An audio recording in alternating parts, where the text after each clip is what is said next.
The modern flushing toilet. Next time you sit down on one, have a little think about Alexander Cummings, the Scottish pioneer of the flush toilet. Cummings was a watchmaker and instrument inventor. He constructed his first barograph clock on the orders of King George III. In 1775, he filed the first flush toilet patent. His design included an S-bend and a more sophisticated valve system, similar to those in today's toilets. In the ancient days, toilets were around, but not as we know them. Rome had 144 public toilets. The Romans treated going to the toilet as a social event.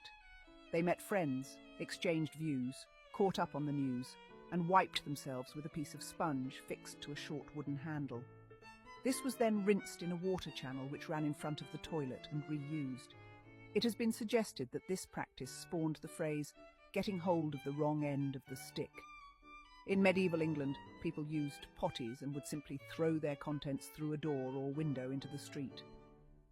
The credit for inventing the flush toilet goes to Sir John Harrington, godson of Elizabeth I, who invented a water closet with a raised cistern and a small downpipe through which water ran to flush the waste in 1592. He built one for himself and one for his godmother. Sadly, his invention was ignored for almost 200 years. It was not until 1775 that Alexander Cummings designed the S-shaped pipe under the toilet basin to keep out the foul odours. In 1775, Alexander Cummings was awarded the first patent for a flushing version of the toilet. He modified the shape of the bowl, improved the flush mechanism, and included an S-trap, more commonly known as a bend, to retain water within the waste pipe, thus stopping sewer gases from entering buildings. This S-trap is still present in most modern-day toilet designs. This design wasn't without its issues, however. Every time the seal leaked, explosive and bacteria-filled sewer gases got into the home, which could be highly dangerous. In the late 19th century, London plumber Thomas Crapper mass-produced one of the first widely successful lines of flush toilets. Though he didn't invent the toilet, he did develop the ball cock, an improved tank-filling mechanism still used today. Indeed, the design of the toilet today has changed little since the 1860s. It is Crapper's name which has become synonymous with his toilets, though it's a common misconception that the word crap, which predates Crapper by centuries, originates with his name, mainly because of American servicemen stationed overseas during World War I.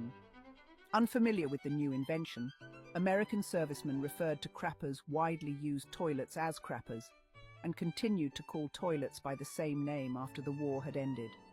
Bathroom technology really arrived in the 20th century with flushable valves, water tanks resting on the bowl itself, and toilet paper rolls, first marketed only in 1902. The 20th century brought even more innovations, with the introduction of automatic flushes and vacuum water closets.